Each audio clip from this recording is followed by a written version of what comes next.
Bismillahirrahmanirrahim. Assalamualaikum warahmatullahi wabarakatuh.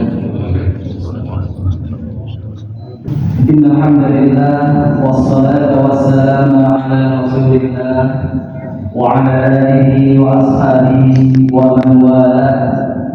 La haula wa la quwwata illa billah. Subhanaka la ilma lana illa ma 'allamtana innaka antal alimul hakim. Allahumma anfa'na bima 'allamtana wa 'allimna ma yanfa'una wa zidna 'ilma. Allahumma ij'alna minal ladzina yastami'una al-qawla fayattabi'una ahsanah.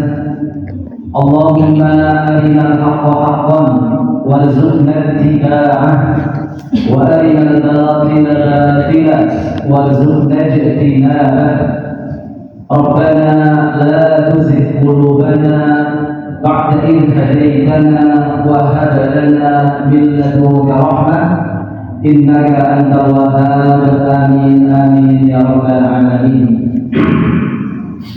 Baik sekalian yang dimuliakan Allah Subhanahu wa taala, dalam kesempatan pagi hari ini insyaallah kita akan membaca tentang kaidah-kaidah dalam memahami fadhailul a'mal. Jadi baik sekalian yang dimuliakan Allah Subhanahu wa taala, fadhailul a'mal adalah keutamaan amal tertentu yang berupa pahala-pahala tertentu yang Allah Rasulullah SAW janjikan untuk orang yang mengamalkannya. Jadi ada amalan-amalan tertentu diyakini oleh sebagian kita memiliki pahala yang sangat besar, dan pahala itu memotivasi kita untuk senantiasa mengamalkan amalan-amalan tersebut. Jadi fadhailul a'mal itu adalah hal yang sangat penting agar kita ketika melaksanakan amalan tertentu itu memiliki motivasi yang luar biasa mendapatkan pahala di akhirat. Sebagaimana sabda oleh Rasulullah sallallahu alaihi wasallam, "Man shoma Ramadhana imanan wa ihtisaban, ghufira lahu ma taqaddama min dhanbihi." Siapa saja yang berpuasa di bulan Ramadan dengan penuh keimanan, harapan besar mendapatkan pahala, maka akan diampuni seluruh dosanya. Man shoma yawman fi sabilillahi ba'ada Allahu wajhahu 'anil nari 70 kharifan. Siapa saja yang berpuasa satu hari di jalan Allah Subhanahu wa taala, maka Allah Subhanahu wa taala akan jauhkan wajahnya dari neraka sejarah 70 tahun. Sejarah yang ditempuh selama 70 tahun. Kemudian misalnya juga man qara'a harfan minal Qur'an, man qara'a al-Qur'ana falahu bi kulli harfin hasanah wal hasanatu bi 'ashri amsalha la aqulu alif lam mim harfun walakin alifun harfun wa mimun harfun wa lamun harfun wa mimun harfun. Siapa saja baca Al-Quran, maka dia akan mendapatkan pahala setiap satu hurufnya satu kebaikan, dilipatkan 10 kebaikan. Alif lam mim dihitung bukan satu huruf, tetapi alif satu huruf, lam satu huruf, mim satu huruf. Siapa saja yang membaca surat Al-Kahfi malam Jumat atau hari Jumat, maka Allah Subhanahu wa taala akan terangi rumahnya. Siapa saja yang menyambung hubungan silaturahim, maka akan dipanjangkan umurnya, akan diluaskan rezekinya. sebagainya. Itu adalah fadhailul a'mal. Ada keutamaan berpuasa, ada keutamaan tilawatul Quran, ada keutamaan membaca surat Al-Kahfi, ada keutamaan silaturahim. Bapak Ibu sekalian yang dimuliakan Allah Subhanahu wa taala, tujuannya tentu adalah agar kita termotivasi untuk beramal ibadah.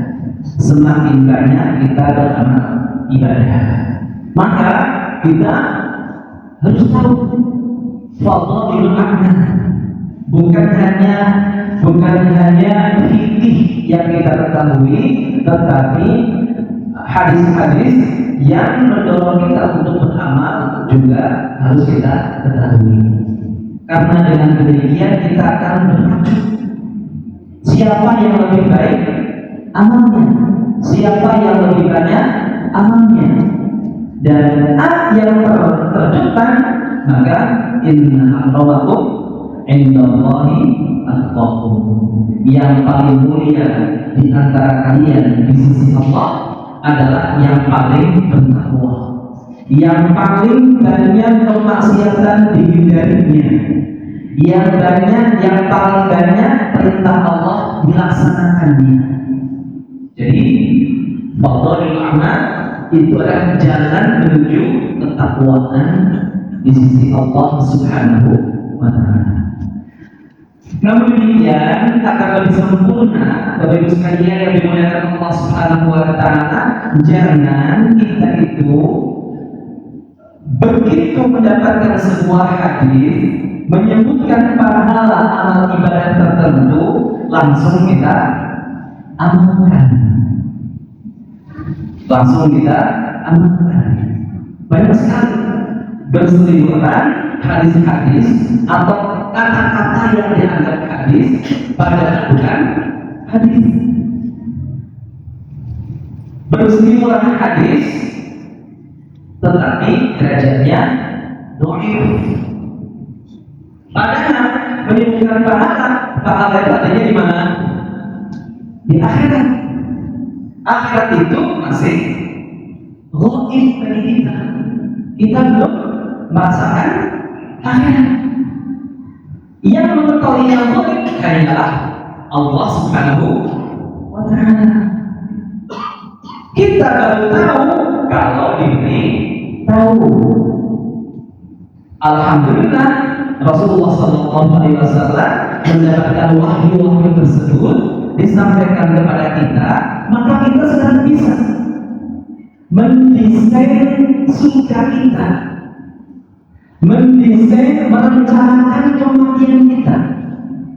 Nanti saya inginnya ada fasilitas apa jika nanti ingin diperlakukan seperti apa oleh para malaikat, ingin malaikat yang seperti apa yang datang menjemput nyawaku, itu bisa, gitu ya. Karena apa?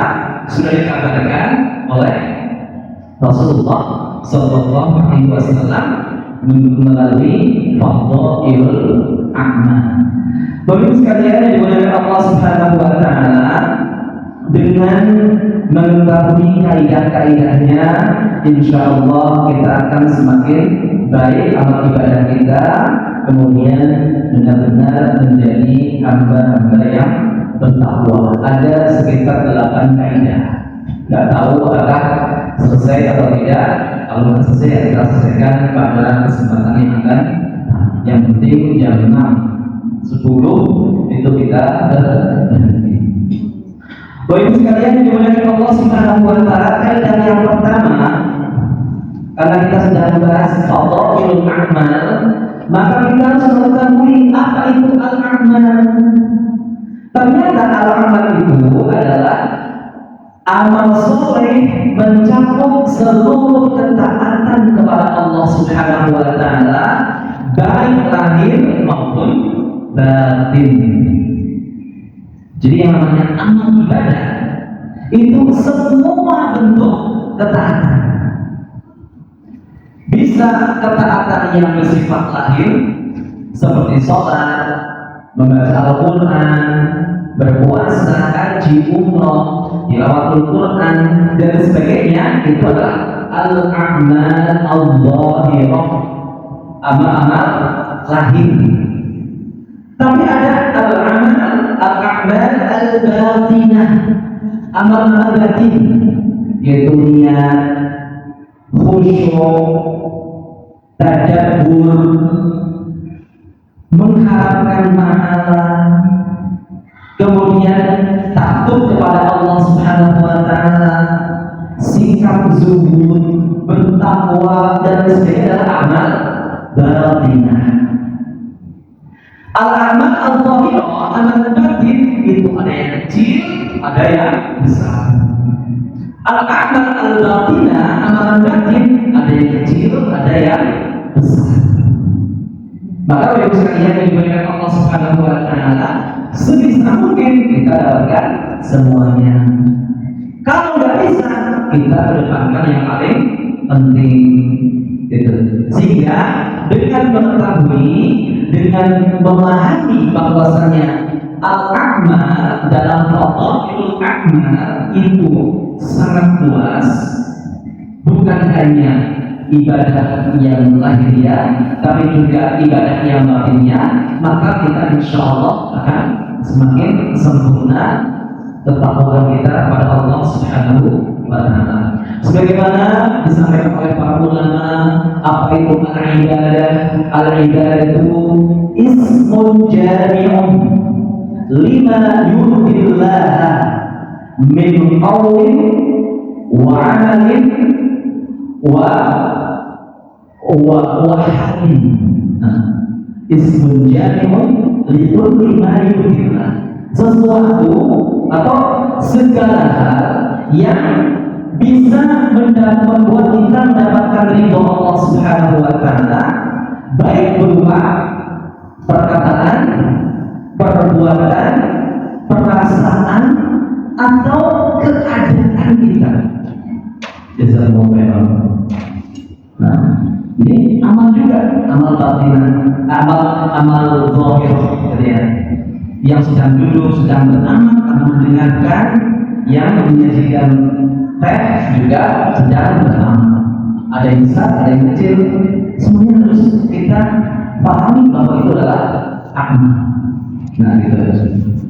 Bapak sekalian yang dimuliakan Allah Subhanahu wa taala, oleh karena itu merupakan sebuah kesalahan kalau kita hanya membatasi amalan itu hanya yang tampak saja. Maka akan misalnya sholat terus, tilawah terus, tetapi mengabaikan sisi batinnya. Sholatnya banyak tapi nggak khusyuk, tilawahnya banyak tapi nggak khusyuk, puasanya banyak tapi nggak ikhlas, misalnya. Ibadahnya banyak tetapi riya, misalnya. Maka bagi sekalian yang dimuliakan Allah Subhanahu wa taala, yang harus kita perhatikan itu kesempurnaan amal itu adalah amal itu bersifat umum, mencakup segala sesuatu yang membuat kita diridhoi oleh Allah Subhanahu wa taala, dan insya Allah kita sepakat yang paling utama adalah al-a'mal al-batinah, karena keimanan termasuk amal batinah. Innamal a'malu binniyat. Amalan zahir tergantung kepada amalan batin. Sholat kita amal zahir tergantung pada niatnya, batinnya lebih utama. Bahkan Bapak Ibu sekalian yang dimuliakan Allah Subhanahu wa taala, terkait dengan pahala pun demikian. Orang yang sudah berniat kebaikan, berpahala dan pahala, kalau dia jadi mengamalkannya, dapat pahala lagi. Kalau nggak jadi, masih dapat pahala niatnya. Itu. Kalau dia beramal tapi nggak pakai niat, nggak dapat pahala. Niat tanpa amal dapat pahala. Amal tanpa niat tidak dapat amal batinah. Gitu ya. Bahkan ada seorang ulama Al-Imam Ibnu Qayyim beliau mengatakan apa? Al-a'malu suwarun qa'imatun wa arwahuna wujudu sirril ikhlasi fiha. Amal-amal itu hanyalah bentuk yang berdiri, sesuatu yang ada, yang duduk gitu ya, yang ada tongkrongannya gitu, ada bentuknya. Tapi dia itu mati. Rohnya adalah keikhlasan yang tersembunyi di dalamnya. Itu. Sholat kita itu benda mati. Kalau tidak ada keikhlasan, tidak ada khusyuk.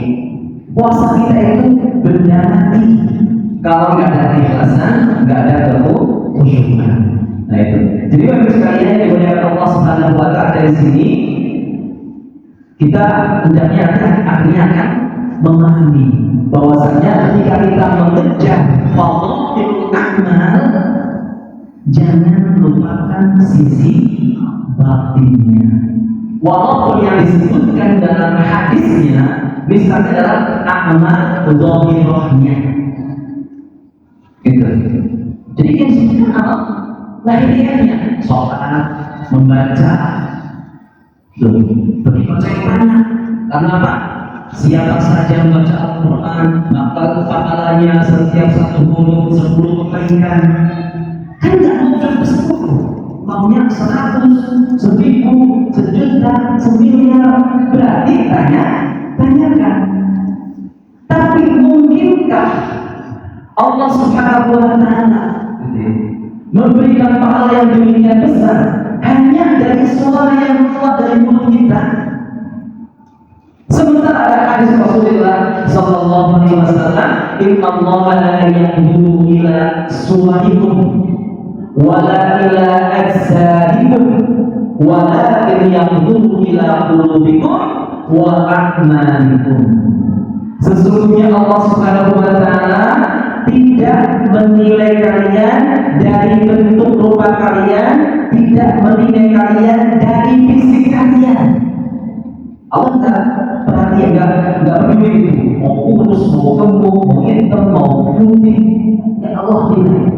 Walakin yang dulu ila qulubikum, yang Allah nilai adalah keadaan hatinya. Maka sangat mungkin orang yang tilawahnya biasa-biasa saja, pahalanya jangan-jangan lebih besar daripada pahala orang yang tilawahnya bagus sekali. Jangan-jangan orang yang tilawahnya terbatas-batas, ya terbatas-batas, kata Rasulullah SAW, pahalanya lebih banyak daripada orang yang bacanya mewes lancar. Karena apa? Yang dulu ila qulubikum wa a'malikum. Sehingga bagi sekalian yang dimuliakan Allah Subhanahu Wa Taala harus kita perhatikan secara lengkap. Nah itu. Kemudian dengan pemahaman lagi juga bagi sekalian yang dimuliakan Allah Subhanahu Wa Taala, kita akhirnya bisa beramal mengejar fadhilul amal tanpa menyepelekan hal lain yang mungkin penting. Misalnya Bapak sekalian yang dimuliakan Allah Subhanahu Wa Taala, janganlah kita itu sibuk beramal ibadah kemudian lupa dengan aktivitas sosial kita. Aktivitas sosial banyak pahalanya enggak? Banyak sekali. Masuk surga harus apa? Harus beriman. Kalau beriman harus apa? Harus mendebarkan salam. Gitu kan? Kan seperti dalam hadis seperti itu. La tadkhulul jannata hatta tu'minu wa la tu'minu hatta tahabbu. Ala adullukum ala amalin idza fa'altum tahabbatum Abdus salama bainakum tahabbatum. Kalian tidak akan masuk surga sebelum kalian beriman. Kalian tidak sempurna imannya sebelum kalian saling mencintai. Maukah kalian tunjukkan sebuah amalan, kalau kalian amalkan, kalian akan saling mencintai? Apa itu? Sebarkanlah salam, niscaya kalian akan saling mencintai. Kira-kira kita mengucapkan salam, kita di rumah sendirian atau kita harus keluar kemudian ngobrol dengan orang? Harus ngobrol dengan orang, harus ketemu orang. Assalamualaikum, waalaikumsalam. Kalau kita sendirian, nggak ada pahala mendengar salam, salaman. Nggak mungkin kita salaman kalau kita di rumah terus. Pada orang yang salaman, Pak, dosanya akan rontok. Yang paling hangat salamannya, yang paling banyak pahalanya, dosanya yang rontok. Gitu. Jadi bagi sekalian yang mereka Allah Subhanahu wa Ta'ala, dengan memberi bahwa amal itu lengkap menyuruh, maka kita tidak akan meninggalkan amalan-amalan, aktivitas-aktivitas yang itu penting juga, tidur misalnya. Jangan sampai kalau kita itu mungkin semangat yang mulai, semangat tilawah, lupa tidur. Pada orang yang tidur, persiapan untuk dia mulai tidurnya itu berbeda. Yang tidur sambil zikir sampai ketidurnya, tidurnya dianggap sedang zikir. Gitu. Jadi baru sekalian yang dimuliakan Allah Subhanahu wa Ta'ala, dengan memahami kaidah yang pertama, bahwasanya amal itu dari mencakup seluruh ketaatan, baik lahir maupun batin, baik besar maupun kecil. Hidup kita jadi hidup yang ideal,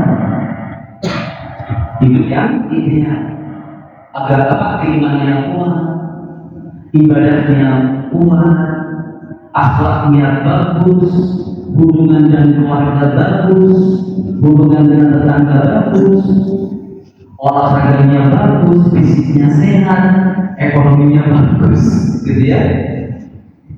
Nah itu ibadah.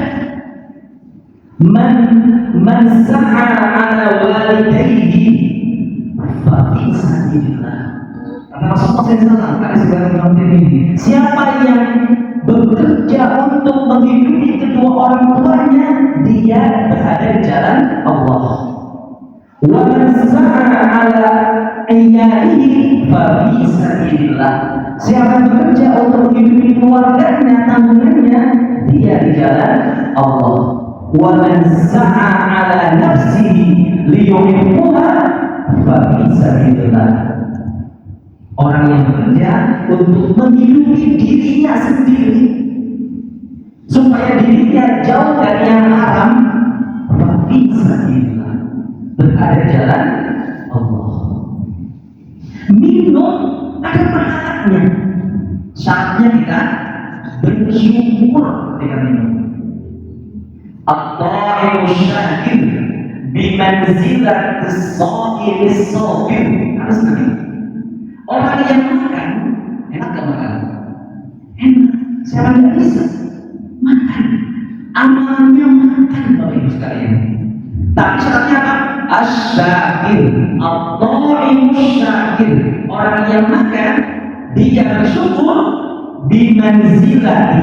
Kedudukannya sama dengan as-sa'im as-sabir. Orang yang puasa, berat gak puasa? Berat. Lapar, haus, dan dia bersabar. Tidak sekali Islam. Maka nggak puasa terus, nggak makan terus, ya puasa di pakai baju bagus, pakai mobil bagus, renov rumah bagus besar, itu ada pahalanya. Inna Allaha yuhibbu an yara athara ni'matihi 'ala 'abdihi. Sesungguhnya Allah mencintai hamba-Nya yang menampakkan bekas nikmatnya pada dirinya. Diberi uang, diberi gaji, Bapak 10 juta, pakainya gitu. Ditambah 20 juta, nggak berubah. Harusnya berubah pakaiannya. Ada pakaian untuk gaji 10 juta, ada pakaian untuk gaji 20 juta, ada handphone untuk gaji 30 juta. Harus level up, gitu ya. Gajinya, rezekinya level up, maka fasilitasnya level up. Karena berarti kita mendapatkan bekas nikmat Allah Subhanahu wa Ta'ala. Jadi baru sekalian dimuliakan Allah Subhanahu wa Ta'ala. Ada yang mengajar itu orang Jepang, perempuan kerja di Amerika, pejabat tinggi perusahaan. Dia belum ganti kaos kakinya selama 20 tahun. Kaos kakinya juga sepasang itu dipakai 20 tahun belum ganti. Terus disebutkan singkatnya udah berapa tahun, dan rumahnya, kursinya dapat dari mana, dan sebagainya. Ya Allah, dapat rumah besar, tapi tidak ditambahkan dalam dirinya, dalam rumahnya. Jadi ya, Bapak Ibu sekalian yang dimuliakan Allah Subhanahu wa Ta'ala, bukan berarti dengan memetik makhluk amal kita menjadi orang yang berbeda, orang yang aneh, orang yang jauh dari masyarakat dan lain sebagainya. Kemudian Bapak Ibu sekalian yang dimuliakan Allah Subhanahu wa Ta'ala, kita tidak boleh membatasi amalan-amal soleh pada ibadah tertentu saja. Kemudian melihat orang lain yang beramal ibadah yang lain, kemudian wah ini kurang semangat ibadahnya. Imam Malik radhiyallahu anhu sudah tidak bisa bayangkan seperti apa ibadahnya. Itu pernah dikritik oleh ahli ibadah, oleh ahli zuhud, oleh ahli ibadah. Imam panutan, kenapa kok dia mulai seperti itu? Kenapa kok tilawahnya seperti itu? Kenapa kok puasanya seperti itu? Dikritik. Banyak. Padahal yang namanya imam itu artinya apa? Dari kata al-amam, yang ada di depan, yang berjalan di depan. Di belakangnya banyak yang ngikutin. Harus benar atau santai saja? Harus pikir jalannya. Begitu melenceng, maka yang akan tersesat banyak sekali. Idza zalla al-alim zalla bi zillatihi al-alam.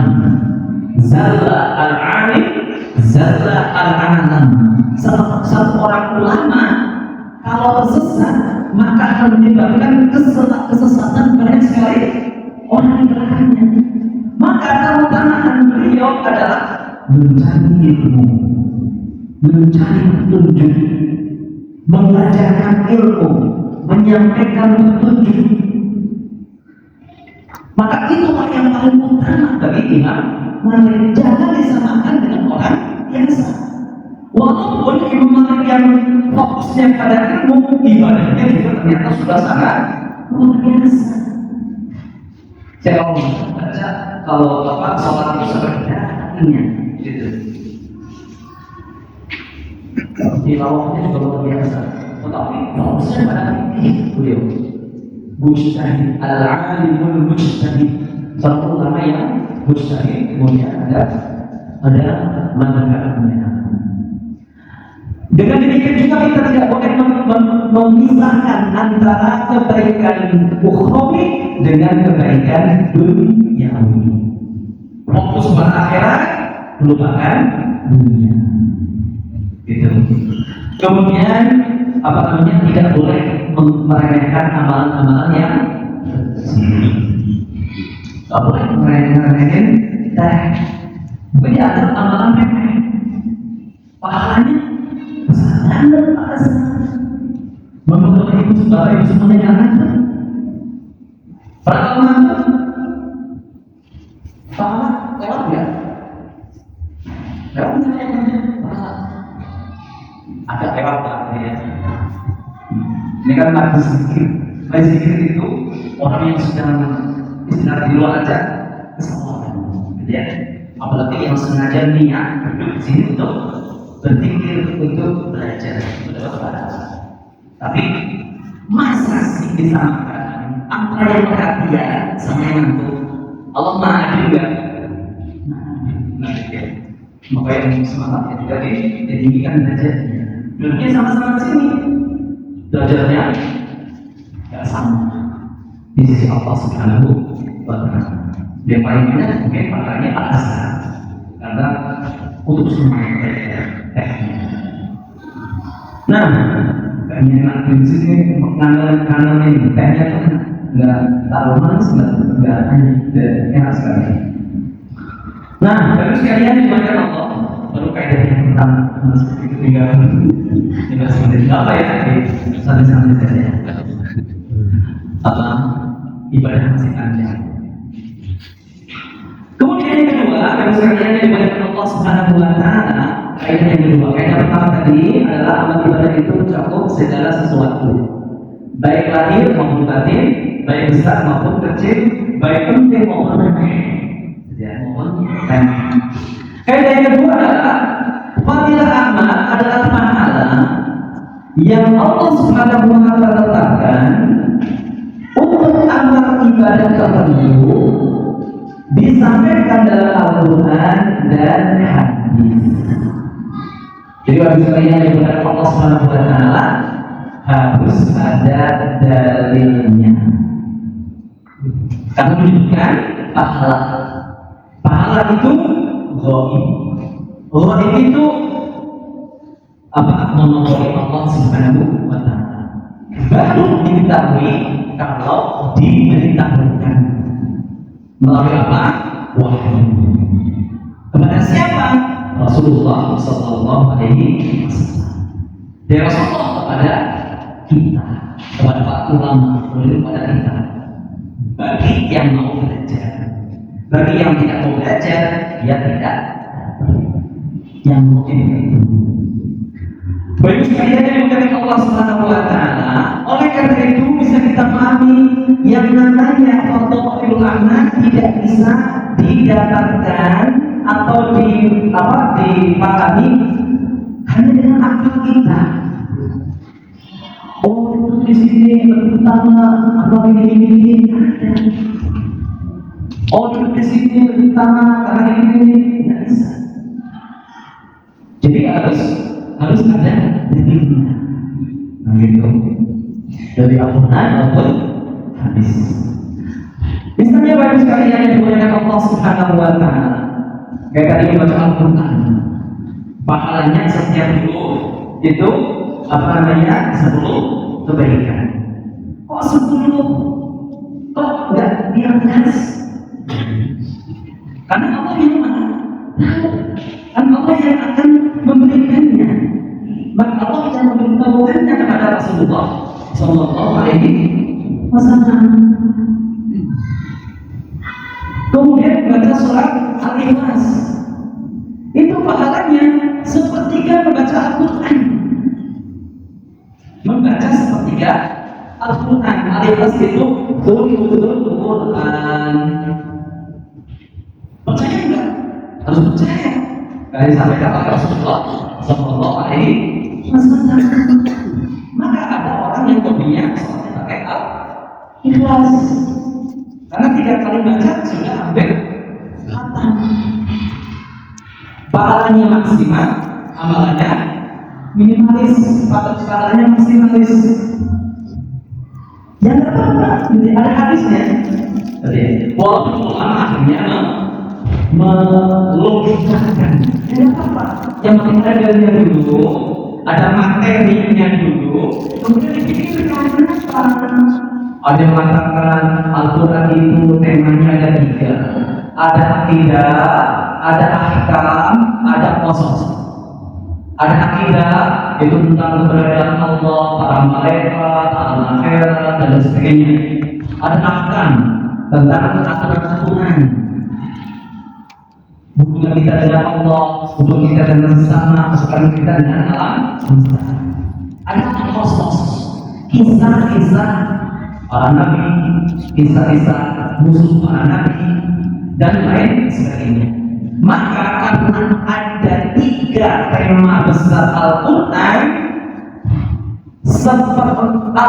di surat Al-Ikhlas itu ada satu tema. Temanya apa? Akidah.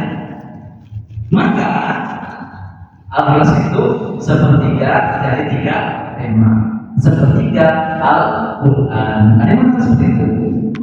Dan bukan hanya Al-Ikhlas saja. Ada Wadduha, ada Idza Zulzilah lebih hebat lagi karena kata Rasulullah SAW, Idza Zulzilah syatrul Quran, setengah Al-Quran. Maka baca 2 kali sudah khatam kedepanannya. Terserah dia. Dia masuk logika. Kalau materi dari kita, materi dari Allah Subhanahu wa Ta'ala, poin janjinya harus dari Allah Subhanahu wa Ta'ala. Kita tidak bisa melakukan. Nah itu. Kemudian misalnya sholat jamaah di masjid, sholat pertama, jamaah pertama, itu pahalanya 27 derajat. Lebih baik daripada sholat sendirian. Kok 27 nanggung banget? Enggak tahan sekalian 30 dan sebagainya. Ya, wallahu a'lam. Jadi apa namanya? Sifatnya itu namanya tauqifiyah. Ada karena diberitahukan. Seperti itu karena diberitahukan, diwahyukan. Rasulullah bukan anak sendiri. Rasulullah itu dapat wahyu. Wa la yantiqu 'anil hawa in huwa illa wahyun yuha. Yang disampaikan itu bukan dari diri beliau sendiri, tetapi adalah wahyu yang diturunkan oleh Allah Subhanahu wa Ta'ala.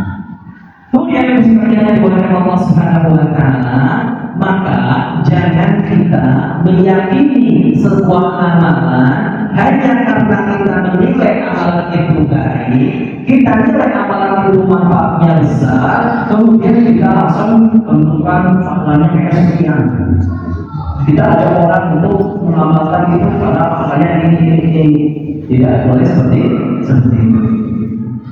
Atau bahkan kita cuma percaya dari orang itu hasil ngamal misalnya, atau dari mimpi dia, atau karena tidak ada hadisnya sama sekali. Padahal sudah ada keringanan dari para ulama terkait dengan fadhilul amal, hadis dhaif pun dibolehkan. Jadi untuk menyemangati kita dalam beribadah, kita boleh mengamalkan atau kita boleh beramal ibadah dengan motivasi pahala yang disebutkan dalam hadis yang dhaif. Itu boleh. Maka namanya al-amalu bil hadits dhaif fi fadhilil a'mal. Ada beberapa versinya dalam hadis boleh mengamalkan hadis dhaif dalam fadhilil a'mal. Syaratnya amalannya sudah sah duluan dengan dalil yang sahih. Misalnya apa? Sholat duha. Sholat duha ada Allah yang disebutkan dalam hadis dhaif tentang macam-macam pahala sholat duha dan sebagainya. Oleh bunda misalnya sehat badannya. Ya, karena sholat duha sendiri tanpa hadis itu sudah sebuah amal ibadah yang darinya sahih. Jadi sudah sah duluan, sudah benar duluan, baru kemudian ada praktek tambahan, kemudian motivasi dengan hasil yang lain, boleh silakan. Syaratnya lagi jangan terlalu boleh, dan tidak boleh hadis palsu. Saya akan menyampaikan tentang kaidah fadhilul amal atau tentang hati-hati dengan hadis palsu. Mohon maaf ya. Saya kalau ikut pengajian di sana itu saya tulis, saya tulis untuk ngecek hadis disampaikan.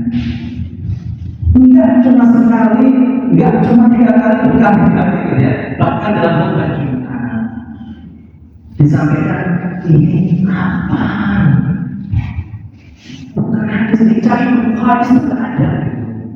Kalau dicari di buku hadis tidak ada, berarti hadisnya hadis ini kan. Boleh dicari di buku hadis palsu, namanya al-mawdu'at, buku kumpulan hadis-hadis palsu. Mungkin ada, tapi saya nggak ada. Dengan melihat di buku hadis saja nggak ada, hadis palsu nggak masuk, gitu ya. Hadis palsu nggak cuma sekali. Dalam khutbah kita Jumat pun, itu terutama yang menyebutkan terutama nama, ya.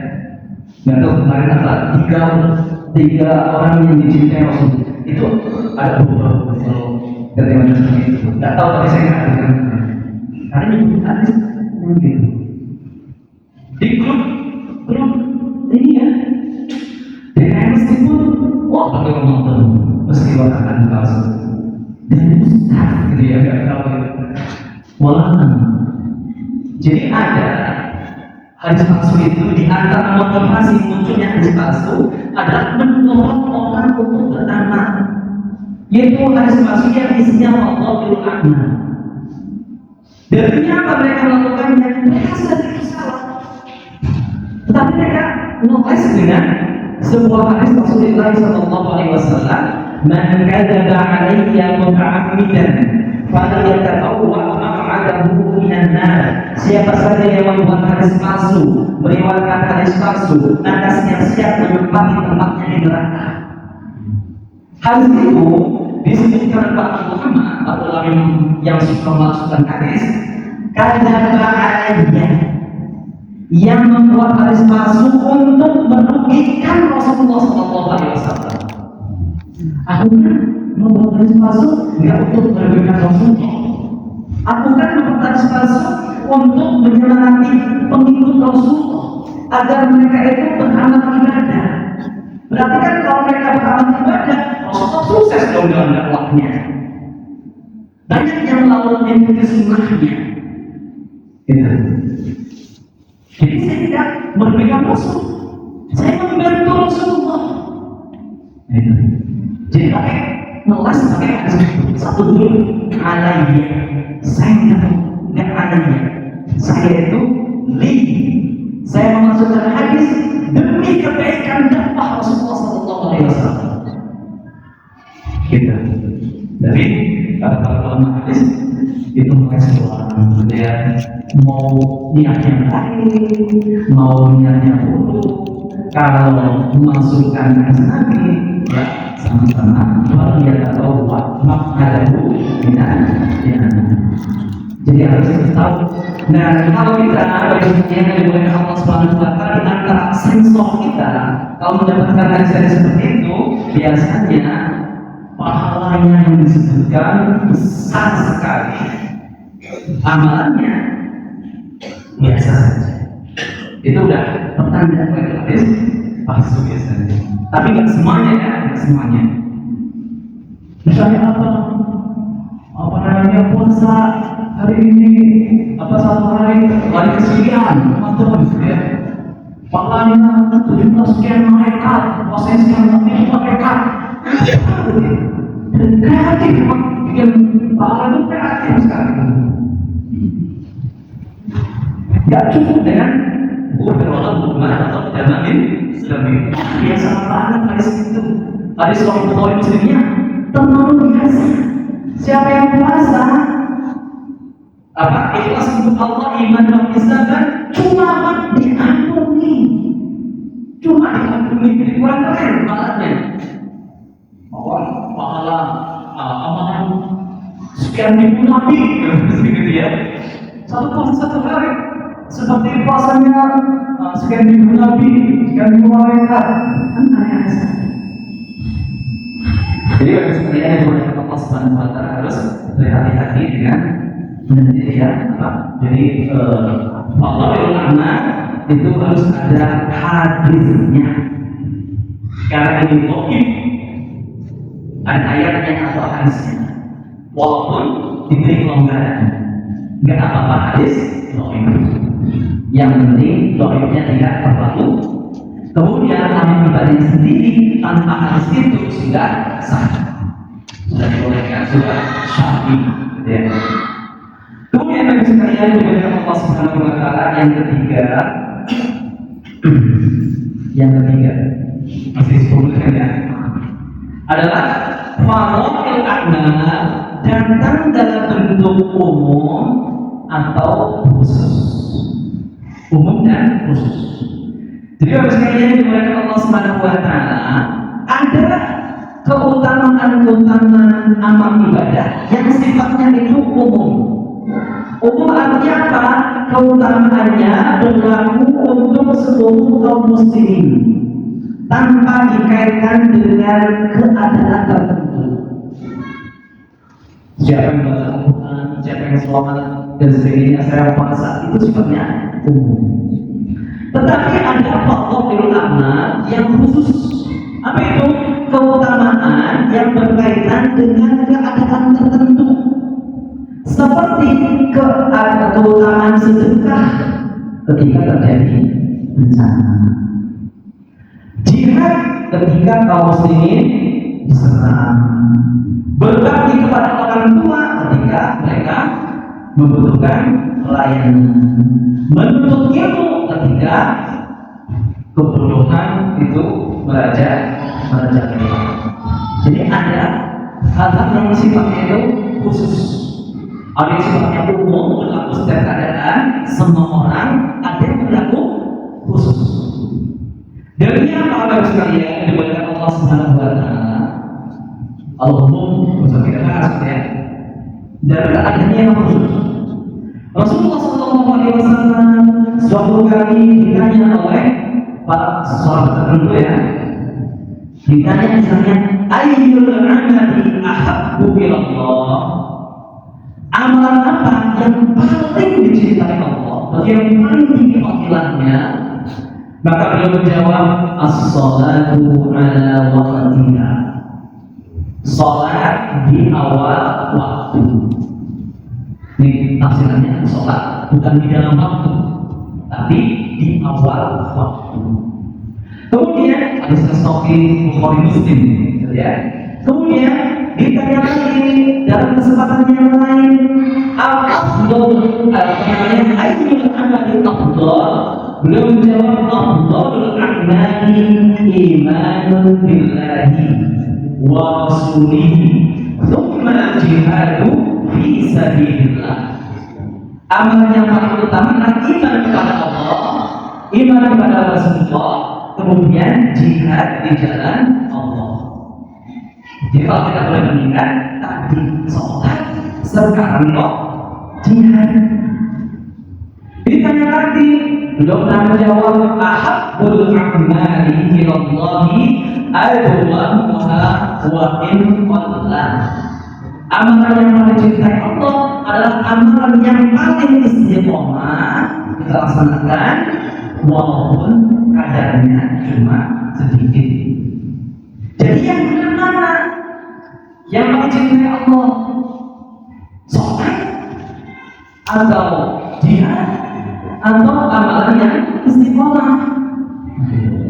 Jadi bagi sekalian yang dimuliakan Allah Subhanahu wa Ta'ala, dari sinilah perlunya kita bertanya kepada para ulama. Fas'alu ahla dzikri in kuntum la ta'lamun. Ternyata seorang ulama Al-Imam Ibnu Qayyim dia mengatakan apa? Amal yang paling utama berubah sesuai dengan perubahan waktu, keadaan, kemampuan, dan kebutuhan. Jadi yang bertanya kepada Rasulullah atau yang sedang dikabari oleh Rasulullah itu orang yang berbeda, orang yang memiliki keadaan berbeda, orang yang butuh nasihat berbeda. Maka Rasulullah SAW orang yang paling tahu apa yang dibutuhkan oleh sahabatnya, memberi jawaban yang paling tepat.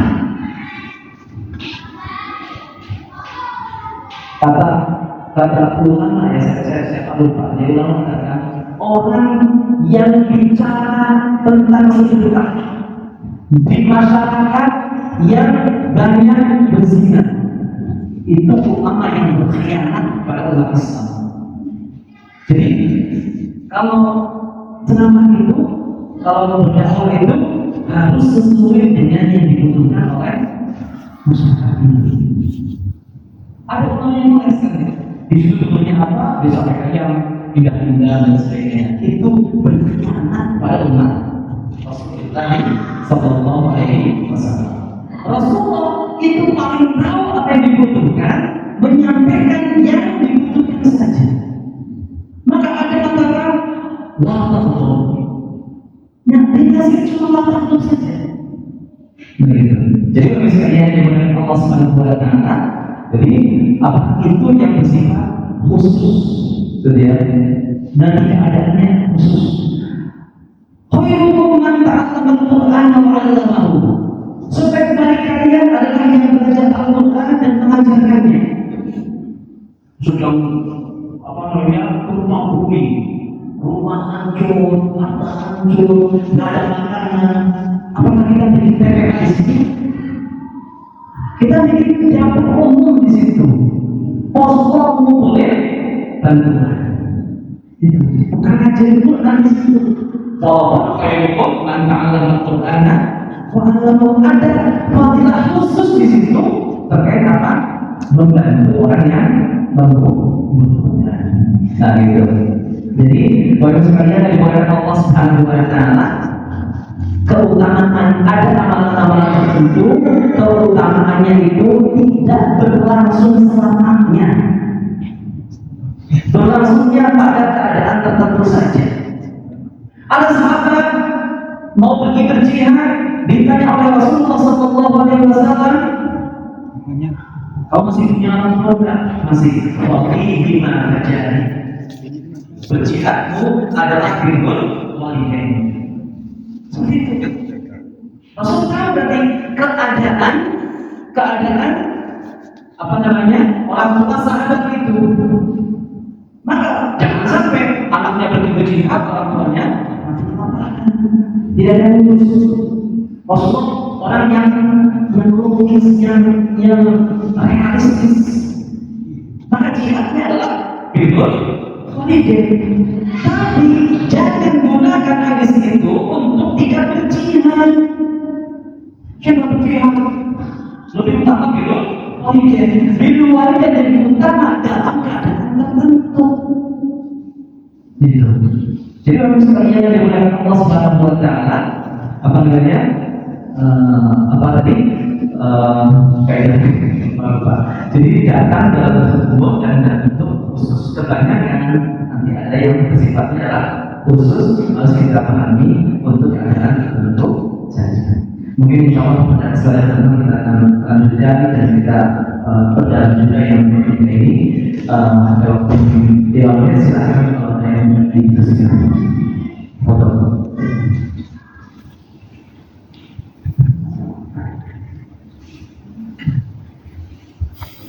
Gak ada.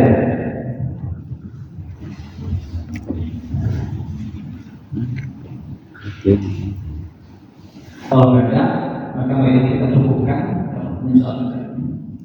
Kita cukupkan teman kita pada kesempatan kali ini dengan berdoa bersama. Astagfirullahaladzim, astagfirullahaladzim, astagfirullahaladzim. Bismillahirrahmanirrahim. Alhamdulillahirobbilalamin. ربنا لك الحمد كما ينبغي لجلال وجهك الكريم وعظيم سلطانك. اللهم صل على سيدنا محمد وعلى اله وصحبه وبارك وسلم. اللهم اغفر لنا ذنوبنا واسرافنا في امرنا وثبت اقدامنا وانصرنا على القوم الكافرين. اللهم اغفر لنا ولاخواننا اللهم اغفر لنا ولاخواننا الذين سبقونا بالايمان ولا تجعل في قلوبنا غلا للذين امنوا ربنا انك رؤوف رحيم. اللهم اغفر لنا ولوالدينا وارحمهم كما ربونا صغارا. اللهم انفعنا بما علمتنا وعلمنا ما ينفعنا وزدنا علما. اللهم اجعلنا من الذين يستمعون القول فيتبعون احسنه.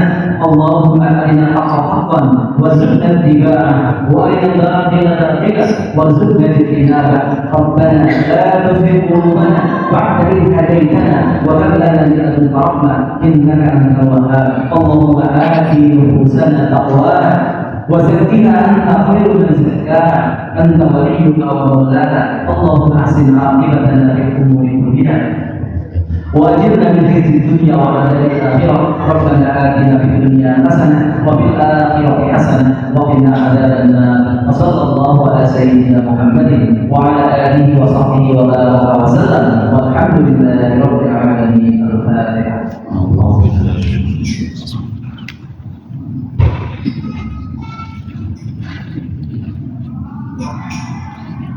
سبحانك اللهم وبحمدك أشهد أن لا إله إلا أنت أستغفرك وأتوب إليك والسلام عليكم ورحمة الله وبركاته.